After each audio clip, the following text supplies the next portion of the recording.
भारत और रूस की दोस्ती से पूरी दुनिया वाकिफ है। दोनों देशों के बीच मजबूत कूटनीतिक और डिफेंस सिक्योरिटी रिश्ते हैं। इस बार दोस्तों रशिया के द्वारा भारत को एक बहुत ही मेजर ऑफर किया गया है, because for the first time Russia की जो जानी मानी कंपनी है रोसेटॉम, उन्होंने कहा है कि हम लोग इंडिया को ट्रांसफर ऑफ टेक्नोलॉजी करने के लिए तैयार हैं in the area of small modular reactors. ऐसा काम किया जिसका इंडिया कभी सोच भी नहीं सकता था। रशिया जो इंडिया का ट्रेडिशनल पार्टनर, रशिया जो इंडिया का बेहतरीन दोस्त है, ये वो रशिया की जो सरकारी कंपनी है रोसेटॉम, ये कह रहे हैं स्मॉल मॉड्यूलर रिएक्टर बनाने हैं, इसकी टेक्नोलॉजी हमारे पास है, 20,000 करोड़ रुपए का आपका आउटले है, हम टेक्नोलॉजी ट्रांसफर के लिए रेडी हैं, बातचीत करते हैं। फिर अमेरिका की ख्वाहिश है कि भारत उनसे ज्यादा से ज्यादा वेपनरी खरीदे। अब ये बात आप ज़हन में रखें कि अमेरिका हर एक को वेपनरी खरीदने की ऑफर नहीं करता। अमेरिका कभी चाइना को अपनी वेपनरी नहीं बेचेगा, रशिया को नहीं बेचेगा।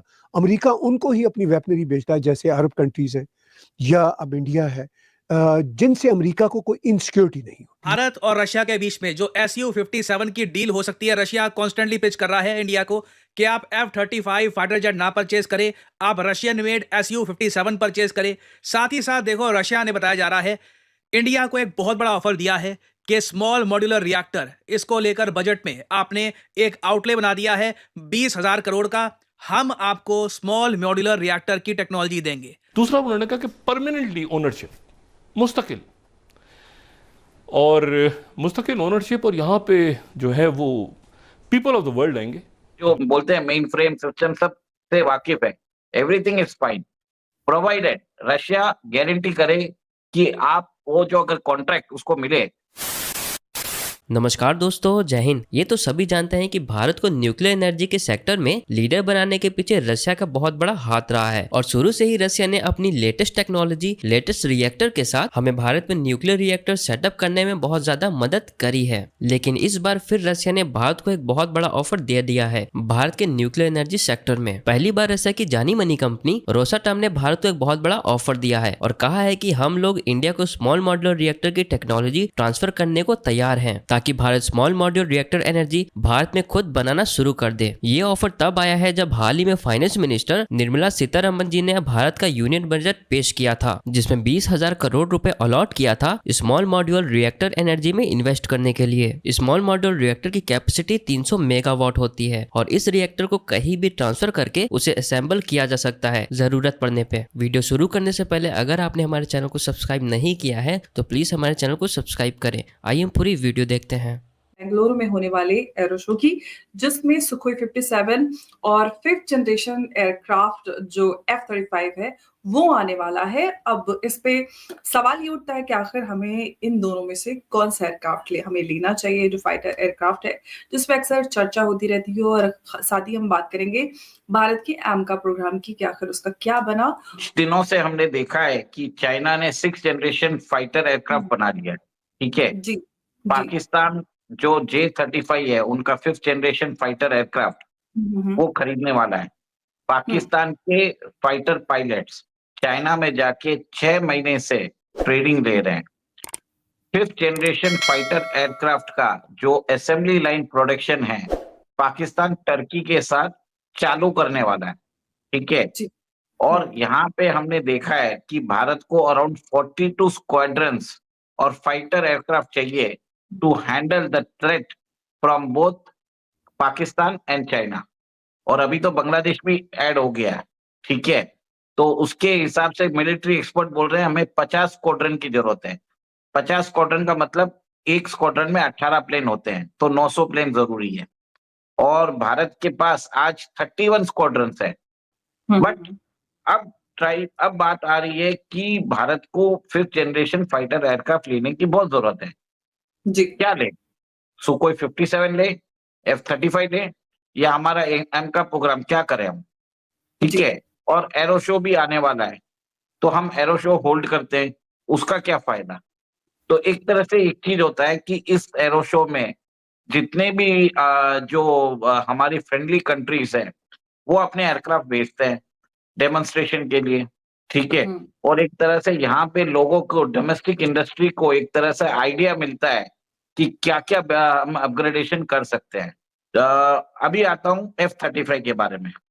F-35 ऐसा एयरक्राफ्ट है जो फर्स्ट इसको बताया जाता है कि this is the most advance fighter jet in the world, और इसके अंदर वर्टिकल टेक ऑफ और वर्टिकल लैंडिंग भी है। ठीक है, इसको सारे क्वाड कंट्रीज के पास है। ये ऑस्ट्रेलिया के पास भी है, जापान के पास भी है, और अभी अमेरिका तो खुद ही प्रोड्यूस कर रहा है। ठीक है, इसकी जो प्रोडक्शन कंपनी है लॉकहीड मार्टिन, वो मेरे ख्याल से एक साल में 100-150 प्लेन बना लेती है फाइटर। तो इसका असेंबली लाइन, प्रोडक्शन लाइन बहुत ही अच्छा है।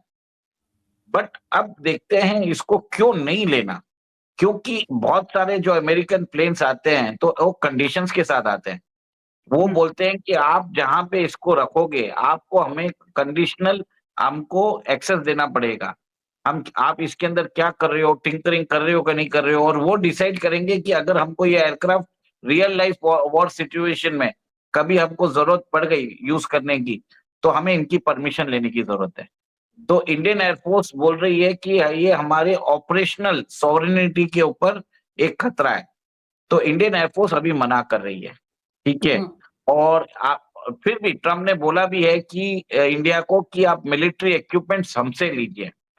और देखिए, अभी आपने देखा है कि चाइना का थ्रेट बहुत बढ़ गया है। बहुत लोग बोलते हैं कि चाइना के साथ हमें दोस्ती करनी चाहिए, पर मेरे हिसाब से हम कर ही नहीं सकते, क्योंकि जिस कंट्री को जब कोई मान्यता नहीं दिया था 1949 में, हमने फर्स्ट उनको मान्यता दी।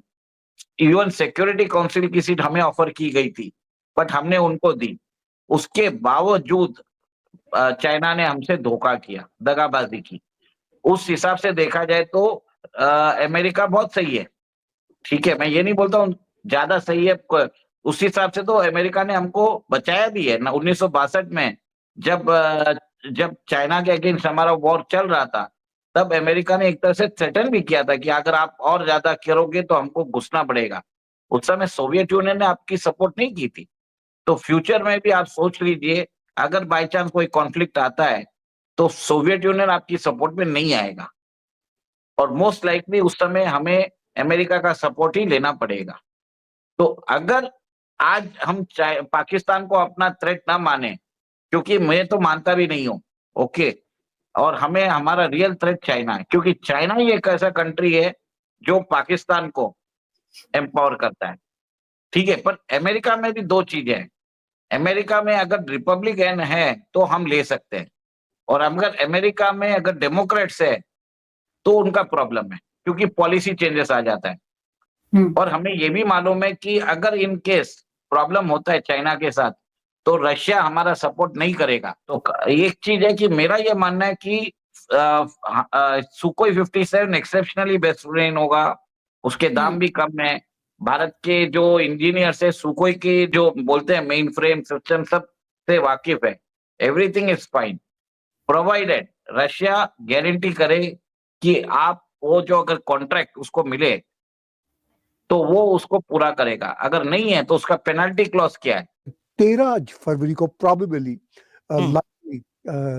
मोदी जी वहां पहुंच रहे हैं और उनका वहां पे विजिट होगा। जो व्हाइट हाउस की रीड आउट थी लास्ट वीक दोनों हेड ऑफ द स्टेट्स के आपस में बातचीत के बाद, उसमें व्हाइट हाउस ने कहा कि प्राइम मिनिस्टर मोदी आएंगे, मिलेंगे प्रेसिडेंट ट्रम्प को, और दोनों देशों की जो इकोनॉमिक स्ट्रेटजीज है उस पर बात होगी। फिर अमेरिका की ख्वाहिश है कि भारत उनसे ज़्यादा से ज़्यादा वेपनरी खरीदे। अब ये बात आप ज़हन में रखें कि अमेरिका हर एक को वेपनरी खरीदने की ऑफ़र नहीं करता। अमेरिका कभी चाइना को अपनी वेपनरी नहीं बेचेगा, रशिया को नहीं बेचेगा।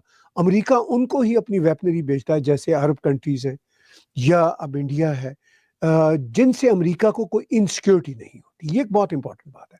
फिर उन्होंने कहा कि हम दोनों देश आपस में जो मिडिल ईस्ट की सिक्योरिटी है उसके हवाले से भी बातचीत करेंगे, इंडो पैसिफिक की सिक्योरिटी के हवाले से भी बातचीत करेंगे, और यूरोप की सिक्योरिटी के हवाले से भी बातचीत करेंगे। अगर अमेरिका अपनी प्रेस रिलीज में ये बात लिखता है यूरोप की सिक्योरिटी में इंडिया को ऑन बोर्ड ले रहा है, तो इसका मतलब है कि इंडिया के स्टेक्स बहुत बढ़ रहे हैं।